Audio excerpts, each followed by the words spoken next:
we're out here. This is the field where the magic happens. Benning Bites with Damon Benning.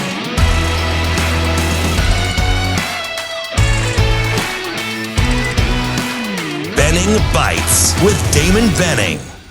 Another episode of Benning Bites brought to you by Underdog Fantasy. It's having a ton of fun. Not as successful as I'd like to be. I'll tell you, daily sports fantasy is tough. Managing injuries, a little higher, a little lower. Just yesterday, it seems kind of like a slam dunk if I go back to last week. Matthew Stafford, touchdown passes. Just 1.5. I just had to go higher, lower. Didn't realize there was only going to be one touchdown scored in the game. But anyway, if you love sports and you're highly competitive and you can do a little higher, lower, then you need Underdog Fantasy Sports. Super easy app. You know it's easy if I'm having fun doing it. If you're competitive and you love sports and you like a little daily fantasy, it is Underdog Fantasy Sports. Just remember to enter the promo code Benning, BENNING.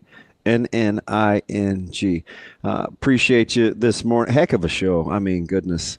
God bless Sam McKewon. He lit that thing up. We got started going back and forth early in the first hour, and then we had Sam on, and I don't know if we ever recovered, but I love it because opinions make the world go round. So we appreciate you however you consume us. AM 590 on ESPN. You've got ESPN Tri-Cities. At 9 o'clock in Lincoln, we're at KFOR. You can get us on X, Facebook, Google, Twitch, YouTube. I mean, we're all over. We're going across the state and a lot going on. And just spirited conversations. And I'll be curious to get your thoughts. Hit us up tomorrow. 888-638-4876. Because we got into this with Kevin Kugler as well, considering he broadcasts for so many sports, from baseball, both college and professional, to basketball, college basketball, college football, the NFL. And I asked him about, of the sports, which one where the cap or money affects the sport the most? And he didn't pick the pro sport. He picked college football. And I thought that was interesting, but not surprising. And we talked about the style of coaches and the caliber of coaches that can manage recruiting and NIL and still do X's and O's, and super spirited conversation with Sam talking about volleyball and coaching elite level talent versus being tactically driven. And what do you guys want to see, right?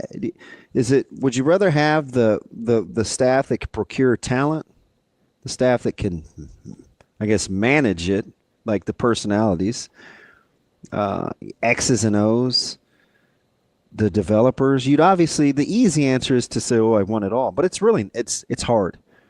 And there are very few coaches that can morph in and out. And we came up with a few short examples, and the coaches that have won with not having an inordinate amount of talent versus guys that can still win with talent. And not everybody's the same, and just pretty spirited. So I encourage you to go back and listen to not only Sam's segment, but also Kevin's segment, which I felt like provided some insight as well. And we were just talking about recruiting and who can manage what. And we had so many callers later on to say, hey, you know what? Like, Andy Jackson was a 5-star, which I think Sam misspoke there. But just going back in terms of what people wanted. And this was on the heels of me asking Sam the question, if, as a Nebraska football fan, if you think Nebraska's staff on paper is better on December the 16th than it was on October the 16th. And depending on what your answer is, if it's yes, how amazing would that be if that's how you feel, considering just how we felt not even a week and a half ago with kind of this whole sky is falling mantra. It's amazing how sometimes if we just take a deep breath and kind of exhale, things have a tendency to work themselves out. Now we just need it to work itself out in terms of yielding W's. Curious to get your thoughts. Make sure you get a hold of us tomorrow. A lot in there. 888-638-4876. That's the show in the morning. And it's another episode of Benning Bites. A Hurrdat Sports Network production.